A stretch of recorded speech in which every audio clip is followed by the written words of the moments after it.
دویم تپوس دا کړی دی چې مونږ ټول ټبر په یو کور کې اوسو چې په هغې کې د تره زامن هم دي او تقریبا 50 کسان دي په کور کې او په ټول په یو کور کې اوسي. د بعضې ودونه هم شوي دي، په دې کې پرده کول مشکل دي ځکه چې په یو دروازه باندې ټول اوځي ننوځي، مونږ څه وکړو بېلېدی هم نه شو. نو ټیک ده داسې پاتې کېدی شي، لیکن په دې کې هم پرده کېدی شي. او د هغې طریقه دا ده چې لکه څنګه ستاسو کوټې بیلې دي د هر چا، نو دغسې د کوټو مخې ته بوتکي وي واړه واړه، هغه هم کېدی شي. بله دا چې زنانه په کور کې چې د چا نه پرده ده نو بورخه کې خو د هغه په مخ کې نه ګرځي، لیکن خپل ځان دی په پرده کې ساتي.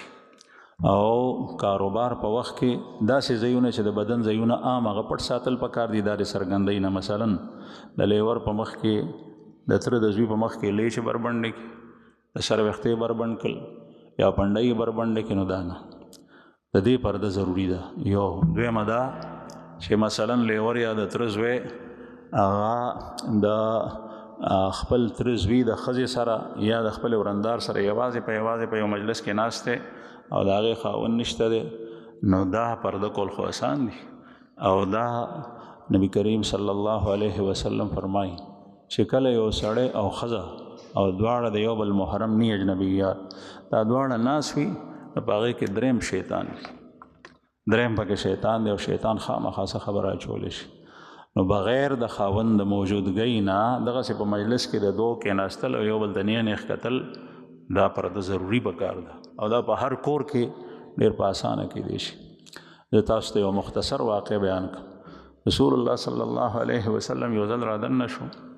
ام المؤمنین حضرت عایشه بیبي د ټولو مسلمانانو مور ده او د پیغمبر علیه السلام بیبي ده او د ابوبکر صدیق صاحب لور ده.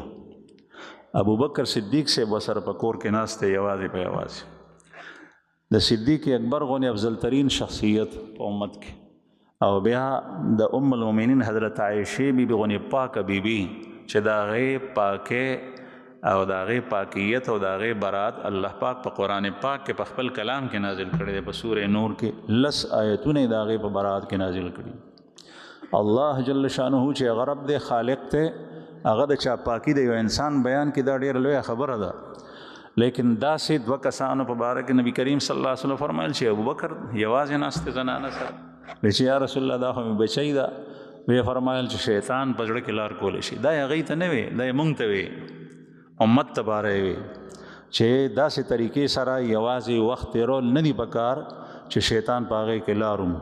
لکه مثلا پلار او لور ناستی او مخامخ ټي وي کولاو دی یا بل یو شی لګېدلی دی، غیر شرعي تصاویر دي په هغې کې، او دغه وخت کې چې کوم دی نو دا دواړه یو ځای په یو ځای ناست وي، نو زه تاسو نه تپوس کوم چې شیطان دغه وخت کې غلط وسوسې او خبرې نه اچوي، نه بل به څه اچوي.